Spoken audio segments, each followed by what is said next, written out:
It was 2 days after the Thanksgiving holiday in 1997 when my grandmother and I were in our car accident. It was late at night and raining. The car hydroplaned and flipped several times before hitting a culvert. Upon impact, I was thrown from the car. My grandmother tried to hold on to me. That resulted in her right wrist breaking and my left wrist breaking. I was thrown approximately 60 feet and hit a tree. I remember crawling back to her, and I have scars from the glass and debris on my elbows and knees as a result. I held her head in my lap, and I believed that she was expiring, or had expired. By this time, I was hoping that she would come back. I was crying, hurting, and a bit hysterical at what was happening. I was also alone on a dark country highway with little traffic. Then to my left, I saw headlights approaching, and I thought, thank God someone is going to see us and help. The vehicle slowed down, and a couple raced to where we were.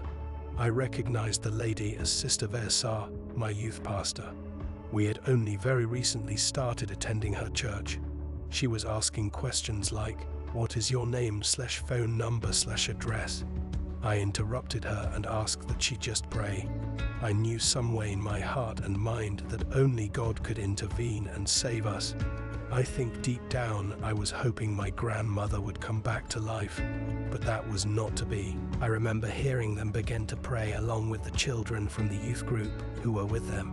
At this point I lost consciousness or died. I then immediately began to view the group and myself from a bit of a higher perspective. I could see them and hear them praying, but I could also see myself sort of below and to the side. It was as if I was standing over my own right shoulder. I then remember understanding that I was no longer in my body, but I didn't mind. I could no longer feel any pain, and all of the trauma immediately dissipated. I then became aware that there was a being to my left. I couldn't actually look at it because it was so bright. I didn't notice a face or anything like that. It seemed to be what I can only describe as a being of fire, and it was tall and extremely bright. It wasn't hot though. I didn't feel any heat coming from it. It wasn't cold either. The color was also something I've never seen before or since. It was somewhere between white and gold. The closest thing to this color would be how the sun looks at midday. It didn't say anything to me, but I understood immediately what it was there for, and it was emitting an intense feeling of love and compassion. It reached down and touched my body on the left side near the stomach area. The moment that it did that, I felt partially back in connection with my body. I felt a sensation of warmth where it touched me that spread throughout my whole body. Along with this came an immense feeling of what I can only describe as pure love and ecstasy. I've never ever felt a feeling as intense and good before or since. At that same moment, I realized that where this being came from felt like this all the time. I immediately wanted to go with this being. I didn't care about anything or anyone on earth that I would leave behind. I knew this being was going home, and that is where I wanted to be. It refused my request without words. All of this was being communicated through thought, or more like just knowing. I also no longer felt sad for my grandmother's body, because I also knew that she was going with this being, and I accepted that. In that moment, I felt like she was the lucky one. This exchange felt like several minutes, but it was only seconds on the earth plane. Once it refused me and forced me to stay, I was wholly back in my body. I was now awake and looking at the praying group face to face. At this point, the ambulance had arrived and began prepping me for a long ride to the closest hospital that could treat my condition. The ambulance drivers had told my grandfather that they wouldn't give a nickel for my life at this point because they didn't think I'd make it through the ride. My mom had beat the ambulance to the hospital. As they arrived with me, they allowed her to walk with the gurney back to the surgery room.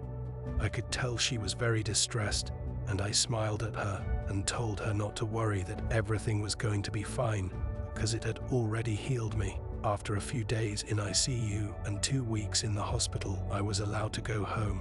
Shortly after that, the surgeon, Dr. Braun, requested a checkup at his office. When we sat down across from his desk, he told me I was extremely lucky to be alive. He also said he didn't understand how I was alive, other than a miracle. He stated that when he went to operate on me, that my spleen had been shredded. However, the main artery to my spleen had been cauterized, which had stopped me from completely bleeding out internally. I really struggled with telling anyone about what happened to me.